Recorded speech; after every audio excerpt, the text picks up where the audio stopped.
ও আমাকে বলছে প্রকৃতি তোমার বিচার করবে, আমার আমার সেটের শুটিং হচ্ছে না, আমি আর কি করবো, চলো ও ডেট পাচ্ছি না, আপু তুমি বলো না, একটু তুমি বলো, আপু একটু তুমি বলো, আপু একটু তুমি বলো, তুমি বললেই হবে।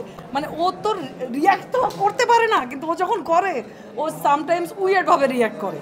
কিন্তু ওর এই রিয়াকশনগুলোর জন্যই আমার কাছে মনে হয় আজকে সিনেমাটা শেষ করে রিলিজ হচ্ছে আমার কাছে।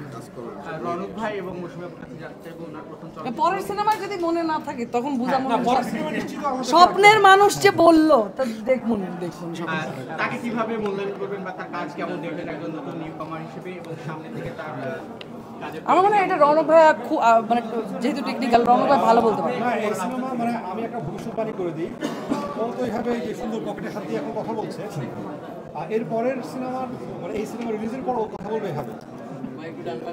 আসলে আমি যখন স্কুলে থাকা অবস্থায় পথের পাঁচালী দেখি, তারপর থেকে আসলে তারকা ভুস্কি, তারপর মানে অঙ্কর ভাই, এইভাবে আসলে আমার বাসায় আমার মগজে মনে এমনভাবে বসবাস করে, সেই জায়গা থেকেই চলচ্চিত্র নির্মাণের অনুপ্রেরণা আমি পেয়েছি।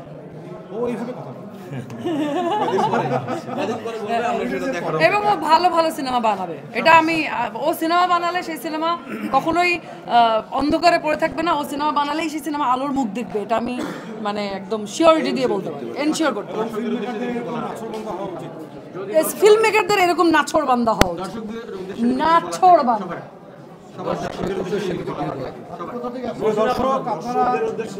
প্রিয় দর্শক, আপনারা ডিসেম্বরের 6 তারিখ সিনেমা হলে আসুন, সিনেমা দেখুন।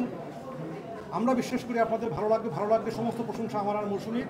আর যদি খারাপ লাগে সমস্ত কি বলে ব্লেম সব খারাপ লাগা ওর, আমরা দায়ী না। খারাপ লাগলে আমরা দায়ী না, খারাপ লাগলে শুধু ও দায়ী। কিন্তু আমি এই ছবিটা নিয়ে খুবই আশাবাদী, কারণ এই সময়টায় এইরকম একটা ছবি আসলে দর্শকদের জন্য দরকার ছিল। এবং আমি দর্শকদেরকে বলতে চাই আপনারা হলে এসে ছবিটি দেখুন, কেউ নিরাশ হবেন না, অত্যন্ত একটা আরামদায়ক অনুভূতি নিয়ে আপনার বাড়ি যাবেন, এটা বলতে। ওকে, থ্যাংক ইউ। আপনাদের সবাইকে ধন্যবাদ।